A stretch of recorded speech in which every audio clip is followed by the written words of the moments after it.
Maths Dhamaal YouTube চেনেলত আপোনালোকক স্বাগতম জনাইছোঁ। মই শফিকুল ইছলাম। আজিৰ ভিডিঅ'ত আলোচনা কৰিম আমি 9 নম্বৰ প্ৰশ্ন, 10 নম্বৰ, 11 আৰু 12 এই চাৰিটা প্ৰশ্ন এই ভিডিঅ'টোত আলোচনা কৰা হ'ব। তো প্ৰথম 9 নম্বৰত কৈছে সত্যাপন কৰা। ইয়াত 1 নম্বৰত আছে x cube plus y cube equal x plus y whole into x square minus xy plus y square. সত্যাপন কৰিব হ'লে আমাৰ লেফ্ট ছাইড আৰু ৰাইট ছাইড দুয়োফালে সমান হ'ব লাগিব।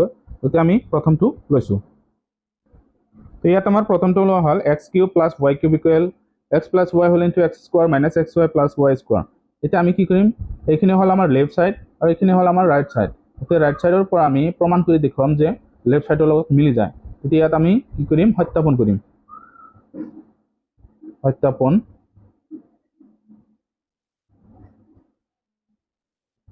আমি ৰাইট ছাইডটো লৈছোঁ, ৰাইট হেণ্ড ছাইড নাইবতো আমি সপক্ষ বুলি ক'ব পাৰি। তো ৰাইট হেণ্ড ছাইডৰখিনি হ'ল x plus y whole into x square minus xy plus y square. এতিয়া আমি কি কৰিম, এইখিনি লগত এইখিনি পূৰণ কৰিম। এতিয়া এক্সৰ লগত এইখিনি পূৰণ হৈ আছে, আকৌ ৱাইৰ লগতো পূৰণ হৈ আছে। আমি এটা এটাকৈ পূৰণ বহাই লওঁ আগতে। এক্সৰ লগত পূৰণ বহাম আমি এই গোটেইখিনি x square minus xy plus y square. আকৌ প্লাছ আছে, ৱাইৰ লগত পূৰণ বহাম আমি x স্কোৱাৰ মাইনাছ xy আৰু প্লাছ y স্কোৱাৰ। এইখিনি পূৰণ বহোৱাৰ পিছত এতিয়া পূৰণ কৰি দিম আমি। এক্সৰ লগত x স্কোৱাৰ পূৰণ হ'লে তেতিয়া কি হ'ব, x কিউব হ'ব, কাৰণ ইয়াৰ পাৱাৰ 1। একে সংখ্যা পূৰণ হ'লে পাৱাৰবোৰ কি হয়, যোগ হৈ যায়। তেতিয়া 1 আৰু 2 যোগ হ'লে 3 হ'ব। মাইনাছ ইয়াতে কি হ'ব, x আৰু x স্কোৱাৰ হ'ব, y আহিব লগতে। তাৰপিছত প্লাছ এক্সৰ লগত এইটো পূৰণ হ'লে x y স্কোৱাৰ হ'ব। এইখিনি পূৰণ কৰা হ'ল। এতিয়া y লগত পূৰণ কৰোঁ, y পূৰণ x স্কোৱাৰ, তেতিয়া কি হ'ব, x স্কোৱাৰ y, এক্সটো আমি আগত ৰাখিম। তাৰপিছত ইয়াত হ'ব আমাৰ x y স্কোৱাৰ, কাৰণ yটো দুবাৰ হ'ব। তাৰপিছত y লগত y স্কোৱাৰ পূৰণ হ'লে y কিউব হ'ব। এতিয়া আমাৰ ইয়াতে চাব লাগিব যে ইয়াত আছে x কিউব, মিল থকাকেইটা চাব লাগিব যে x স্কোৱাৰ y ইয়াতে মাইনাছত আছে আৰু এইটো x স্কোৱাৰ y প্লাছত আছে। তো এইখিনিৰ লগত এইখিনি মাইনাছ হৈ যাব, আমি কাটি দিলোঁ। তাৰপিছত x y স্কোৱাৰ প্লাছ হৈ আছে, এইটো x y স্কোৱাৰ মাইনাছ হৈ আছে, এইখিনিৰ লগত এইখিনি মাইনাছ হৈ যাব। তো ৰৈ গ'ল কি আমাৰ প্লাছ y কিউব। তেতিয়াহ'লে আমাৰ এইটো ৰাইট ছাইডৰ লগত মিলি গ'ল। এইখিনি হ'ব আমাৰ right hand side, left hand side, সৰি এইটো হ'ব আমাৰ লেফ্ট হেণ্ড ছাইড। এইখিনি আমাৰ লেফ্ট ছাইড আছিলে, গতিকে আমাৰ প্ৰমাণ কৰা হৈ গ'ল এইটো। এতিয়া আমি 2 নম্বৰটো লৈছোঁ। এইটো হ'ল আমাৰ 9-2 নম্বৰ। ইয়াতে আমাৰ একেই সূত্ৰ, অকল মাইনাছৰ সূত্ৰত আহিব। এইটো মাইনাছ আছে, আগৰটোৰ নিচিনাই হ'ব। ইয়াত আমাৰ সত্যাপন কৰিম আমি, সত্যাপন। ইয়াতো আমি ৰাইট হেণ্ড ছাইড ল'ম, right hand side. Right hand ছাইডৰখিনি হ'ল x minus y whole into x square plus xy plus y square. তেতিয়াহ'লে ইয়াত আমি পূৰণ কৰিম, এক্সৰ লগত পূৰণ বহাই দিওঁ, x square plus xy plus y square, আকৌ মাইনাছ y লগত পূৰণ হ'ব, x square plus xy plus y square. এতিয়া পূৰণ কৰি দিওঁ, এক্সৰ লগত x স্কোৱাৰ পূৰণ হ'লে x কিউব, এইখিনিৰ লগত পূৰণ হ'লে x স্কোৱাৰ y হ'ব। আকৌ এক্সৰ লগত y স্কোৱাৰ পূৰণ হ'লে x y স্কোৱাৰ হ'ব। আকৌ মাইনাছে প্লাছে মাইনাছ, ৱাইৰ লগত x স্কোৱাৰ পূৰণ হ'লে x স্কোৱাৰ y, আকৌ মাইনাছে প্লাছে মাইনাছ, ৱাইৰ লগত x y পূৰণ হ'লে x y স্কোৱাৰ হ'ব, মাইনাছে প্লাছে মাইনাছ, ৱাইৰ লগত y স্কোৱাৰ পূৰণ হ'লে y কিউব হ'ব। এতিয়া আমি মিলাই চাম যে ইয়াতে x স্কোৱাৰ y প্লাছত আছে আৰু এইটো x স্কোৱাৰ y মাইনাছত আছে, গতিকে কেঞ্চেল হ'ব আৰু এইটোৰ লগত এইটো কেঞ্চেল হ'ব। এতিয়া ৰৈ গ'ল কি, x কিউব মাইনাছত আছে y কিউব, গতিকে এইখিনি থাকি যাব আৰু এইটো আমাৰ কি হৈছে, লেফ্ট হেণ্ড ছাইডৰ লগত মিলি গৈছে। দেয়াৰফৰ আমি এইখিনি লেফ্ট হেণ্ড ছাইড বুলি ক'ব পাৰিম। তো এইটো প্ৰুফ হৈ গ'ল, প্ৰমাণ হৈ গ'ল। এতিয়া আমি 10 নম্বৰ প্ৰশ্নলৈ গুচি যাওঁ। 10 নম্বৰ প্ৰশ্নত কৈছে যে উৎপাদক বিশ্লেষণ কৰা। ইয়াত 27 y cube plus 125 z cube আছে। এতিয়া কৈছে ইয়াত ইংগিত দিছে এটা যে প্ৰশ্ন 9 চোৱা, প্ৰশ্ন 9টো এইটো আছিলে। এইটো এটা ডাইৰেক্ট সূত্ৰ হয়, এই সূত্ৰ ব্যৱহাৰ কৰি আমাক এইটো প্ৰশ্ন সমাধান কৰিব দিছে। অৰ্থাৎ ইয়াত x cube plus y cube আছিলে, এইটো আমি গোটেইখিনিৰ ঘনমূল ল'ব লাগিব বা কিউব ৰুট ল'ব লাগিব। এইটো দুটাৰে লৈ আমি x cube plus y cube কৰিব লাগিব। আমি এইখিনি কৰি চাওঁ আহা।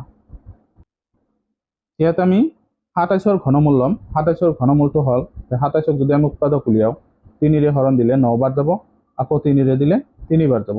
গতিকে ইয়াৰ ঘনমূলটো হ'ব 3 কাৰণ 3টাৰ পৰা আমি এটাহে ল'ব পাৰিম একে ধৰণৰ যদি উৎপাদক 3টা থাকে তাৰ পৰা এটাহে ল'লে সেইটো ঘনমূল হয় তাৰপিছত 125ৰ কিমান হ'ব 125ক যদি আমি উৎপাদক বিশ্লেষণ কৰোঁ 5 এৰে দিলে 25 বাৰ যাব আকৌ 5 এৰে দিলে 5 বাৰ যাব গতিকে ইয়াত আমি 5 পাই আছোঁ গতিকে 27ৰ ঘনমূল হ'ল 3 আৰু y লগত আহিব y ৰ কিউব আছিল এইটো বাদ যাব গতিকে গোটেইখিনি কিউবক কিউব দিব লাগিব এতিয়া প্লাস আৰু 125ৰ ঘনমূল হ'ল 5 আৰু z আহিব এইখিনি আমাৰ এইখিনি এতিয়া হৈ গ'ল আগৰটোৰ দৰে প্ৰশ্নটোৰ দৰে এতিয়া আমি ভাঙিম যেটো আমাক 9 নম্বৰ প্ৰশ্নত যেটো সূত্ৰ দিছিলে বা গণিতে আছিল হেতু হেতু সূত্ৰটো হল আমাৰ কি যে x cube plus y cube equal to কি আছিল x minus y x plus y whole into x square minus xy plus y square এই সূত্রত ভাঙিব লাগিব তো ইয়াতে আমাৰ এইটো হল ইয়াতে x ৰ মান এইটো কিউব প্লাস এইটো হল y ৰ মান গতি 5z হোল কিউব এতিয়া কি কৰিম আমি x প্লাস y আছে গতি এই দুটা প্লাসত কৰিব লাগিব তো 3y প্লাস 5z তাৰ পিছত হোল ইনটু ইয়াত x স্কয়াৰ আছে তেতিয়াহলে ইয়াত আমাৰ কি হ'ব 3y স্কয়াৰ হ'ব এইটো আমি সেকেন্ড ব্ৰ্যাকেট ব্যবহাৰ কৰিছো তাৰ পিছত প্লাস আছে মাইনাস আছে সৰি মাইনাস তো মাইনাস xy আছে x ৰ মানটো হল 3y আৰু y ৰ মানটো হল 5z এই দুটা পূৰণ হ'ব তাৰপিছত y স্কয়ার মানে 5z স্কয়ার হ'ব গতিকে এইখিনি ভাঙা শেষ হল এতিয়া আমি কি কৰিম এইটো 3y প্লাস 5z এইটো এনেকুৱা ৰাখি এইটো আমি ভাঙি দিম 9y স্কয়াৰ মাইনাস 3 5 গুণ 15 yz আৰু ইয়াতে 5 ৰ স্কয়ার ভাঙিলে 25 হ'ব z স্কয়ার হ'ব এইখিনি ভাঙা হৈ গ'ল গতিকে এইখিনি হ'ব ইয়াৰে সমাধান এইখিনি হল উৎপাদক এটা আমি 2 নম্বৰটো লৈছো এটো হল আমাৰ 10 ৰ 2 নম্বৰ ইয়াত 64 ৰ ঘনমূলটো কিমান হ'ব এটা আমি ল'ব লাগে তো 64 ক আমি উৎপাদক কৰো 64 2 ৰে ভাঙিলে 32 আকৌ 2 ৰে ভাঙিলে 16 2 ৰে দিলে 8 2 ৰে দিলে 4 আকৌ 2 ৰে দিলে 2 এতিয়া তিনিটাকে ভাগ কৰিম আমি ইয়াৰ পৰা এটা 2 হ'ব ইয়াৰ পৰা দুটা আৰু দুটা 2 পূৰণ কৰিলে 4 হ'ব ইয়াৰ ঘনমূল ইয়াত আমি ঘনমূল পালো 4 আৰু m কিউবৰ ঘনমূল m হ'ব এটো আমি এটা হোল কিউব কৰিব পাৰি 343 ইয়াৰে ঘনমূলটো কিমান হ'ব আমি লৈ লওঁ 343 ইয়াক আমি হৰণ কৰিম 7 ৰে হৰণ যাব ইয়াত 7 4 বাৰ যাব আৰু তাৰ পিছত 6 বাছে 9 বাৰ যাব আকৌ 7 ৰে দিলে 7 বাৰ যাব গতিকে ইয়াত 7 হ'ব ঘনমূল গতিকে 7n হোল কিউব এতিয়া সূত্ৰত আমি ভাঙি দিও সূত্ৰটো আছিল কি এটো মাইনাসৰ সূত্ৰত আহিব যেটো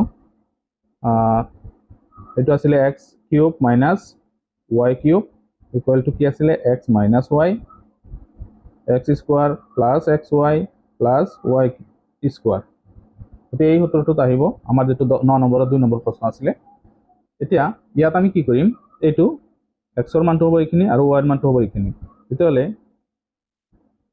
4m whole cube equal minus 7n whole cube equal to আমি লিখিব পাৰো x minus y অর্থাৎ 4m minus 7n whole into x square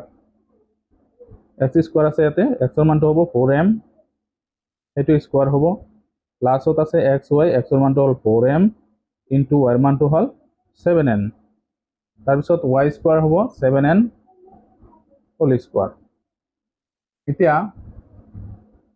আমি এখিনি এনেকৈ ৰাখিম 4m minus 7n ইয়াত স্কয়াৰ ভাঙি দিম 4 স্কয়াৰ ভাঙিলে হ'ব 16 আৰু m ৰ ওপৰত স্কয়াৰ আছে m স্কয়াৰ প্লাস 4 7 গুণ 28 m আৰু n mn প্লাস 7 স্কয়াৰ ভাঙিলে 49 n স্কয়াৰ গতিকে এইখিনি উৎপাদক হৈ গ'ল 10 নম্বৰৰ দুটা প্ৰশ্ন আছিল এই দুটা প্ৰশ্ন সমাধান কৰিলো এতিয়া আমি 11 নম্বৰটো সমাধান কৰো আহা 11 নম্বৰ প্ৰশ্নত কৈছে 27 x cube plus y cube plus z cube minus 9xyz ৰ উৎপাদক বিশ্লেষণ কৰা তো এটা আমি উৎপাদক বিশ্লেষণ কৰিম যেটো আমাৰ এই সূত্ৰ আছিল আমাৰ 8 নম্বৰ অবেদ যেটো আছিল হেতু ব্যৱহাৰ কৰিব লাগিব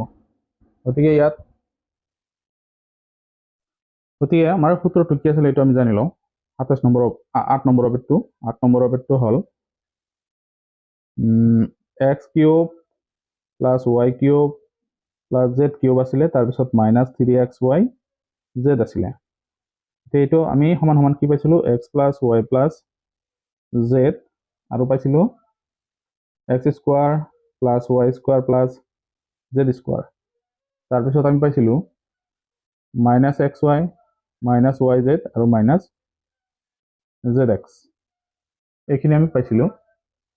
ঠিক এইটো আমি সেইটো সূত্ৰৰ দ্বাৰা ভাঙিম।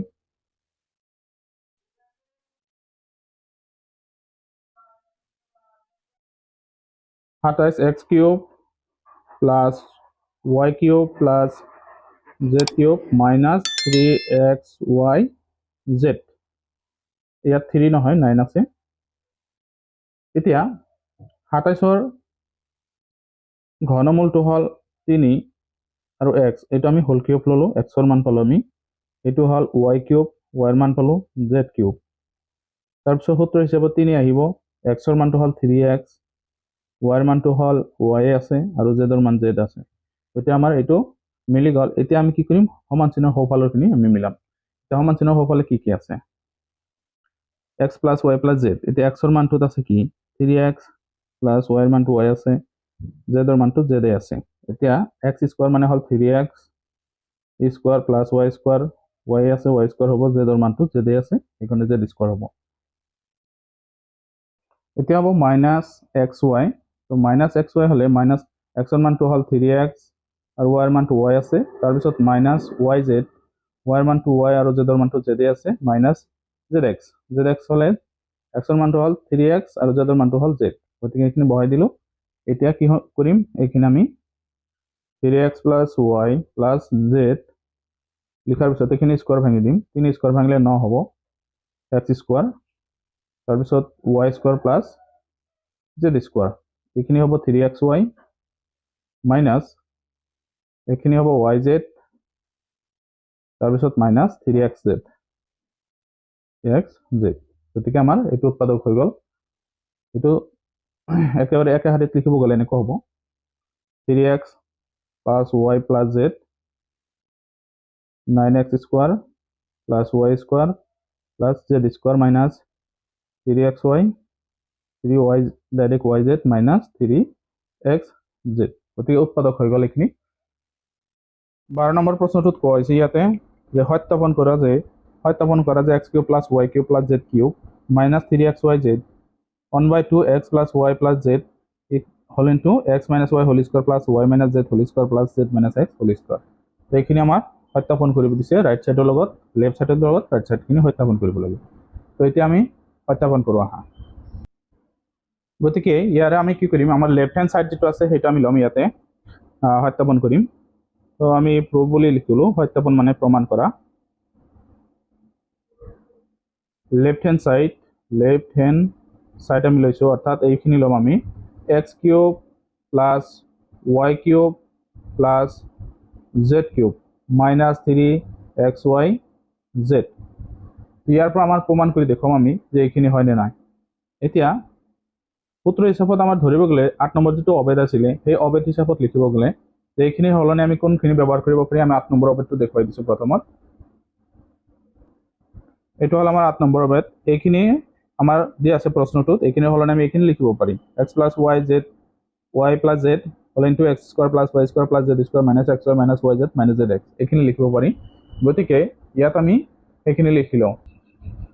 ইয়াত আমি লিখিব পাৰি যে x plus y plus z whole into x square plus y square plus z square minus xy minus yz আৰু মাইনাছ zx, এইখিনি আমি সূত্ৰটোৰ পৰা লিখিব পাৰিম 8 নম্বৰ অবেদৰ পৰা। তো এতিয়া কি কৰিম, আমাৰ ইয়াৰ লগত আমি 1/2 পূৰণ কৰি দিম, x plus y plus z পূৰণ কৰাৰ পিছত এতিয়া ইয়াত আমি যদি 2 পূৰণ কৰোঁ, তেতিয়া 2ৰ লগত 2 কেঞ্চেল হ'লে আগৰ নিচিনাই থাকিব, গতিকে আমি এইটো বঢ়াই ল'লোঁ যাতে আমাৰ সত্যাপনখিনি হয়। এই 2 কেঞ্চেল কৰিলে আগৰ দৰেই থাকিব, ইয়াত আমি 2 বঢ়াই ল'লোঁ। তাৰপিছত পূৰণ x square plus y square plus z square minus xy minus yz আৰু তাৰপিছত মাইনাছ zx। এতিয়া এই 2ৰে আমি গোটেইখিনিক পূৰণ কৰি দিম, x plus y plus z ইয়াৰ লগত আমি পূৰণ কৰি দিলে 2x স্কোয়ার হব 2y স্কোয়ার হব 2z স্কোয়ার হব ইয়াত দুটা z স্কোয়ার মাইনাস 2xy হব 2xy মাইনাস 2yz হব মাইনাস 2zx হব তাৰপিছত এটা আমি কি কৰিম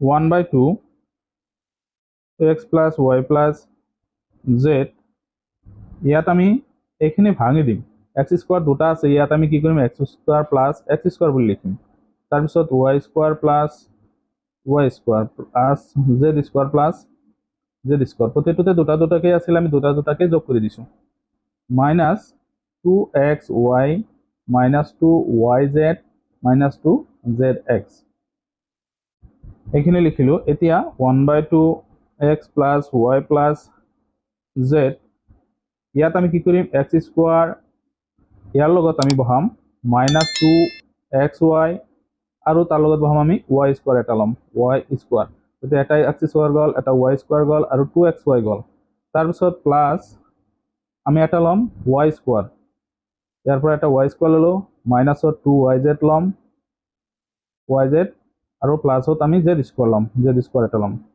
2yz ললো z স্কোয়াৰ ললো তাৰপিছত কি লম প্লাসত আমি এটা z স্কোয়াৰ লম z স্কোয়াৰ তাৰপিছত মাইনাস 2z লম আমি 2x zx তাৰপিছত প্লাস আমি কোনটো লম x স্কোয়াৰ তো এইখিনি আমি ললো এতিয়া লোৱাৰ পিছত গোটেইখিনি আমাৰ ইয়াতে ব্যৱহাৰ হৈ গল গোটেইখিনি হৈছে আমাৰ তো ব্যৱহাৰ হৈ গল এতিয়া আমাৰ 1/2 x plus y plus z এতিয়া এই তিনিটা মিলি আমাৰ এটা সূত্ৰ আহে x square x plus y whole square x minus y whole square সূত্ৰটো আহে তেতিয়ালে এইখিনি হলনে আমি ব্যৱহাৰ কৰিব পাৰি x minus y whole square লিখিব পাৰি তাৰ পিছত প্লাস আছে এই তিনিটাৰ পৰা সূত্ৰ এটা বনাব পাৰো y আৰু z এটো মাইনাসত থাকিব y minus z whole square হ'ব তাৰ পিছত প্লাস এইখিনিৰ পৰা এটা সূত্ৰ আহিব z minus x whole square এইখিনি সূত্ৰ হল এতিয়া আমাৰ যেটো প্ৰমাণ কৰিব দিছিলে লেফট সাইডৰ লগত ৰাইট সাইড এটো মিলিলে গৈছে না নাই এটো চাই লওক ইয়াতে এইখিনি আছিল আমাৰ লেফট সাইড এইখিনি আছিল right side 1/2 x plus y plus z whole into x minus y whole square plus y minus z whole square plus z minus x whole square গতিকে আমাৰ এটো লগত এইখিনি মিলি গৈছে গতিকে এটো আমাৰ কি হ'ব ৰাইট হ্যান্ড সাইড বুলি আমি লিখিব পাৰি ৰাইট হ্যান্ড সাইড তো এইখিনি আমাৰ প্ৰমাণ হৈ গল তো ভিডিওটো আজি ইমানতে সামৰিছো যদি ভিডিওটো ভাল লাগে প্লিজ চ্যানেলটো সাবস্ক্ৰাইব কৰি দিব লাইক কৰিব শেয়াৰ কৰিব আৰু পৰৱৰ্তী ভিডিওৰ কাৰণে আমাৰ চ্যানেলটো সাবস্ক্ৰাইব কৰি ৰাখিব ধন্যবাদ